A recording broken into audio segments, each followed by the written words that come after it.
Hey everyone, welcome to 5 Minute AI with Cecil, where I explain complex AI concepts into simple bite sized pieces. Today, we are going to do a bit of deep dive into foundation models, learn about common drawbacks of LLMs, and from there, we kind of build the logic why fine tuning is important and when fine tuning is important. So, before we do this, I want to do a quick level set. So, let me kind of like talk about LLMs. So first of all, I'm talking only about text-based models. There are also vision-based models like LVTs, large vision models, and also multi-models where both text and images are involved. So for now, I'm limiting it to text-based models.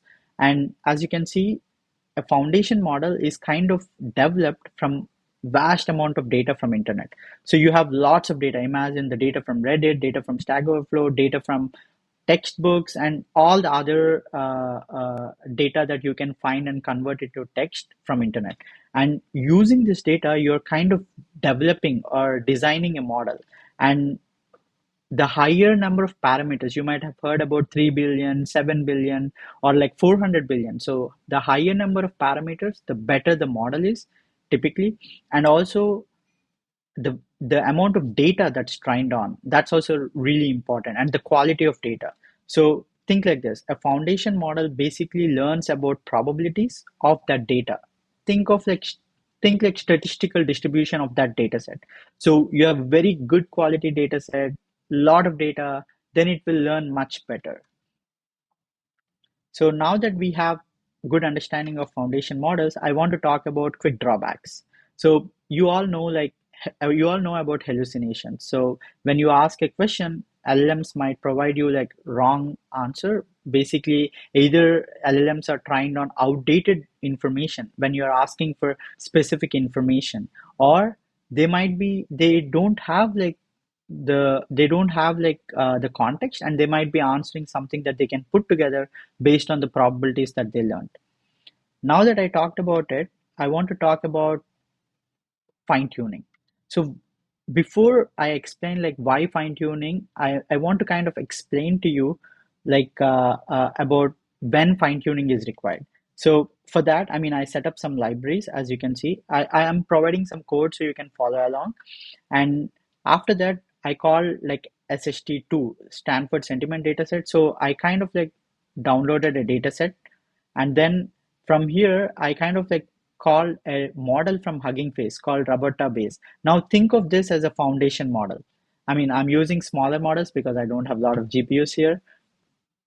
So now I gave some examples. So a thrilling ride from start to finish. So these are some movie reviews, and you can see like the first review is positive and the second review is kind of negative.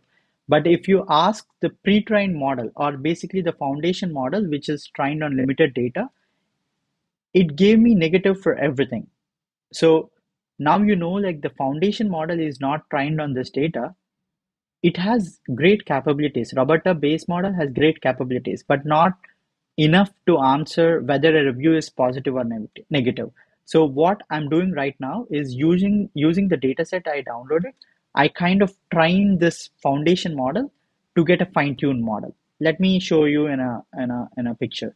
So you can see I have a pre-trained model. This is foundation model from here, and the different models. I'm just taking a smaller model, and then I'm adding a data set, and I'm asking this model to learn from this data set and then answer or create a new model. So that's pretty much the fine-tuned model is.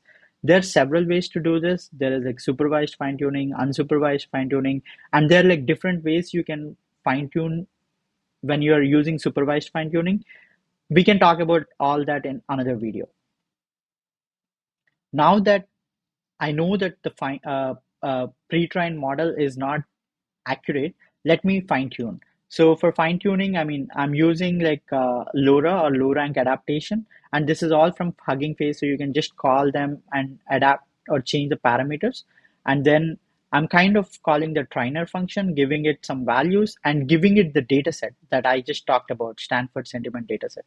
So I used like 2 epochs, I trained it, and now you can see like there is like 92% accuracy on Stanford Sentiment dataset. I mean the validated data. Now I again like take our previous examples and use the new model, fine-tuned model to predict. And now you can see thrilling ride, it's actually positive, lacking originality, negative, masterful blend of humor and heart, positive. So you can see, right, the fine-tuned model is performing better right now. So sometimes like you have like bigger models and they can answer directly, but maybe you don't want to use a bigger model, you want to use a smaller model and fine tune it for your purpose. So that's where fine tuning comes in. And yeah, I mean, this is it for today's video. Hope you all like it, and please follow, subscribe if you like my videos, and comment or share with other with your friends to learn more. And yeah, follow along. Thank you very much.